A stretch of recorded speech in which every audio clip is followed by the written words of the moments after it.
That's the Motu Proprio. It's what it says. I believe its intention is to help reconcile, the Holy Father said that, and both forms that mutually support and enhance each other. That'll take some time, but I'm looking forward to a time of real growth and genuine reform in the Church as a result of this very significant document, which I think may be as significant for the first half of the 21st century as Humani Vitae was for the second half of the 20th century. Let's turn now to the second document that was issued 2 days later by the Congregation for the Doctrine of the Faith on July 9th, 2007. This is a document which says its title is Responses to Some Questions Regarding Certain Aspects of the Doctrine on the Church. And what this purports to do is to clarify some areas where there's been confusion. So there's several questions. The first question is, did the Second Vatican Council change the Catholic doctrine on the Church? And the answer is not only no, but they actually quote both John the 23rd before the Council and Paul VI when he issues the document on the Church from the Council.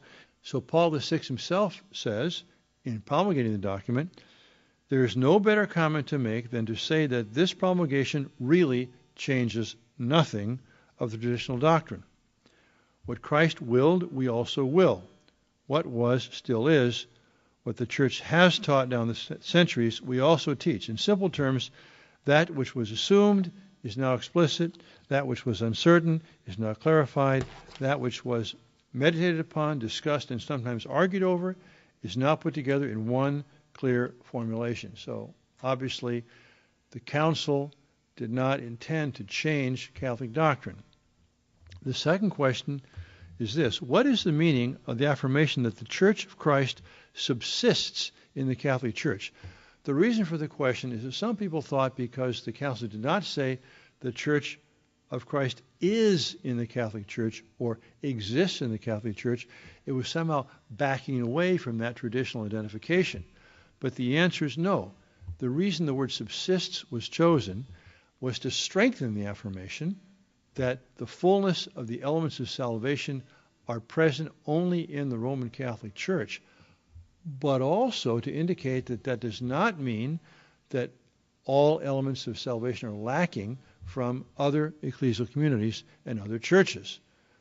So it did want to emphasize that not all grace is present in the visible Catholic Church, but that only the Catholic Church possesses the fullness of the means of grace intended by Christ, including the element of unity and apostolic succession.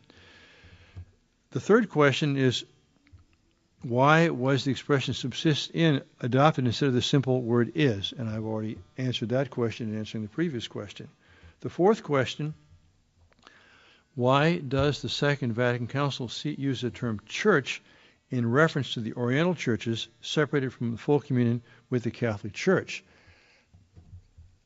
The Council holds, and Catholic teaching has continually asserted, that to be, technically speaking, and truly a church, you must have that fundamental element of apostolic succession, which guarantees valid ordination of a priesthood and valid confection of the Eucharist in the sacrament of the Mass. So that if churches possess those, as the Eastern Orthodox churches do, they can be called sister churches to the so-called particular or local churches, that is, the dioceses and the regional groupings of metropolitans in the Latin Church. But we'll see in the next question that Protestant denominations cannot make this same claim.